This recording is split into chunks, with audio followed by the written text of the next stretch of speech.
Halo, assalamualaikum warahmatullahi wabarakatuh. Kali ini saya ada di Jogja, tepatnya di Kabupaten Sleman, Pak ya. Sleman, kecamatan sini apa, Pak? Kecamatan Berbah. Kecamatan Berbah, desa Sendang Tirto, Berbah Sleman. Sendang Tirto, Berbah Sleman. Berbah Sleman. Kali ini Jakarta. sama Pak Darmono. Ya. Pak Darmono ini salah satu pembudidaya nila. Ini saya lihat di sini uniknya Pak Darmono ini di setiap petaknya ini menggunakan kincir. Saya nggak tahu ini apakah masih bisa menguntungkan atau enggak, tapi saya lihat kok hampir seluruh petaknya ini kok pakai kincir. Ya, bisa diceritakan ini Pak Darmono ini, kenapa jenengan kok menggunakan kincir ini? Untuk nambah volume ikan aja, Mas. Arahnya kan nanti akhirnya tonasenya naik.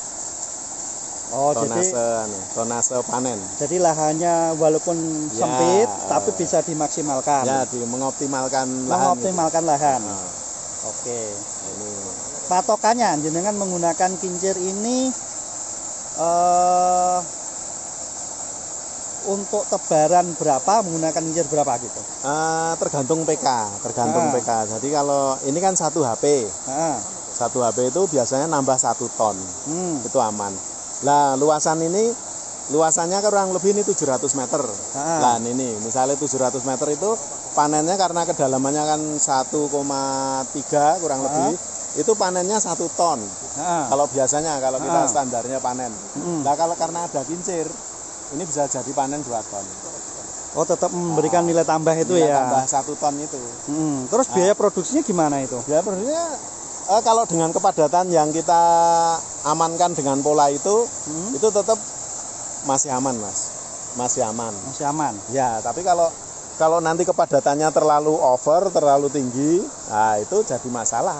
Nah, ini misalnya salah satu contoh, ini kincir nggak nyala karena juga untuk mengoptimalkan lahannya, sama ini ikannya juga saya kira nggak usah dikincir nggak apa-apa. Gitu ya. Ini untuk luasan ini berapa? Kurang lebih 700, Mas. Per 700 ini diisi ikan berapa? Diisi ikan berarti 10.000 kurang lebih. 10.000 kincir 1 ya? Kincir 1 gitu. Ditebar ukuran gelondong isi 50. Oh, sekilo isi 50. Cuma kita target ya? panennya kan 2 bulan. Jadi 2 bulan harus panen. 2 bulan harus panen? Harus panen. Kalau misalnya itu mau parsial ya harus parsial. Kadang-kadang kan kita nyempleng keliru, akhirnya ekorannya naik. Bukan 10.000 tapi misalnya jadi 15. Tapi tetap 2 bulan panen. Itu masuk panen. Nah kalau 2 bulan tidak panen itu berarti ada problem. Ada masalah menurut saya. Nah kita pemberian pakan ini standar. Ini pakannya turah. Karena ini sudah takeran. Nanti pasti habis gini, Mas? Habis, Pak. Nanti habis. Ini kan takerannya saya kan memang prinsipnya cukup. Cukup itu gitu. Artinya pakannya cukup dalam arti ya seperti ini. Ini kan sebagian belum makan. Nah, nanti kan ini terbawa arus. Terus nanti ada yang ke sana, ada yang ke timur, terus ada sebagian yang sini. Ini nanti dikejar terus. Nah, itu. Jadi nggak takut kalau nggak sampai nggak kemakan gitu? Enggak. Selama pertumbuhan 2 bulan itu kita panen, berarti itu standar kita, Mas. Kan ada yang panen 3 bulan. Saya nggak mau. Kalau 3 bulan itu mesti ada masalah menurut saya. Dengan perhitungan seperti tadi loh, kepadatannya seperti tadi, kepadatan, terus itu sudah kita perhitungkan. Kalau itu menjadi 3 bulan, nah mesti ada masalah.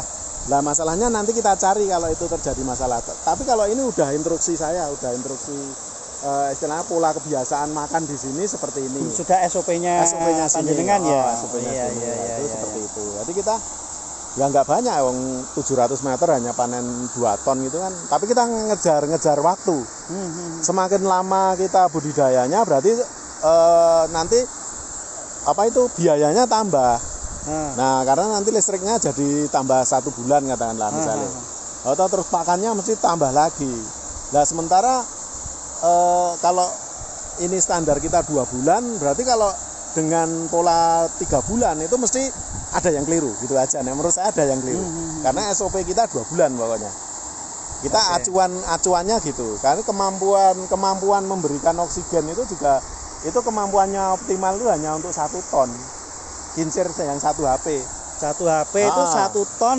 1 ton. 1 ton ikan nila ya. Itu. Lah misalnya jenengan luasannya 500, berarti panennya hanya 1,5 ton. Nah, kepadatannya makanya ngikuti pola itu. Saya bukan ngikuti pola harus sekian bukan, tapi ngikuti keadaan lapangan. Lapangannya misalnya lahannya hanya 500. Nah, 500 seperti yang timur gudang pakan tadi loh Mas. Itu ada yang lahan 500-an. Nah, itu panennya hanya 1,5 ton kalau 1,6, 1,7 gitu aja. Paling enggak ya 1,4 gitu. Kurang lebih 1,5 ton. Naiknya ya kalau naik dikit, turun ya dikit. Hanya gitu aja. Ya. Tapi 2 bulan panen. 2 bulan panen. 2 bulan harus panen. Pak, kalau pengalaman jenengan Pak, ini 1 petak ini Pak contohnya ya. Ini modalnya berapa? Untungnya berapa kira-kira? Kalau barangkali nanti teman-teman modalnya kan 2 ton. Ya toh? 2 ton pakannya ya kurang lebih. Kalau saya loh, kita kalikan 1,3 berarti 2,6. 2,6 pakannya 2,6 ya. 2,6 toh. Lah kincir ini habisnya kurang lebih kalau nggak salah itu antara 800-900 per bulan. Tapi kita kan bulan pertama itu belum full. Gitu. Paling nanti setelah 20 hari atau 15 hari atau mungkin hari-hari biasa yang belum besar itu kita hidupkan malamnya aja ya. Malamnya aja kan bisa, itu nggak masalah. Jadi kan itu mengurangi. Tinggal monggo hitung sendiri harga pakan berapa. Konversinya di lokasi jenengan berapa. Oke, tapi itu yang jelas masih menguntungkan dengan cara seperti ini Pak ya. Masih kita ketolong ya karena ini kalau kayak kemarin itu enggak ada. Ini malah saya kelamaan bangkit. Karena saya habis dari jatuh terus bangkit lagi kan gitu. Jadi memang ini teman-teman ya, nanti kalau teman-teman mau melihat langsung bisa ke Sleman tempatnya Pak Darmono atau silakan. Mungkin bisa telepon. Ya, nomornya ingat Pak? Berapa nomor? 081 741 158 68. Nah, ini monggo silakan teman-teman kalau ingin tukar kaweruh seperti itu Pak Darmono juga orangnya ini gampang. Untuk pengetahuan monggo silakan.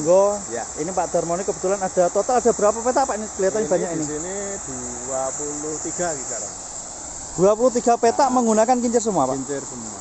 Wah. Ada yang kecil-kecil itu kan sebagian petaan kecil ya kita pakai kincir yang kecil. Gitu ya. Terus ini saya Mas, kita memang baru mencari formula yang tepat. Karena ini kan kalau bisa kita untuk mengoptimalkan kolam itu juga harus tersedia bibit. Ini harus balan antara bibit sama petaan ini. Ini makanya kita kan ini bagaimana mencari solusi yang paling tepat itu, makanya kita rubah-rubah polanya, Ada yang dengan pola ini bawahnya ada bibit juga sebetulnya. Oh gitu. Jadi pola panennya enggak langsung. Ya itulah. Ini karena untuk mengejar waktu juga. Karena kalau misalnya ini nanti kira-kira ini kurang bibit, nah kita ada yang titik tertentu kita kasih induk. Inilah kan mudah toh. Tapi ya enggak mudahan. Enggak mudah, iya. Kelihatan mudah tapi juga enggak bisa disepelekan lah. Enggak boleh sepelekan. Kita harus benar-benar teliti semuanya. Gitu.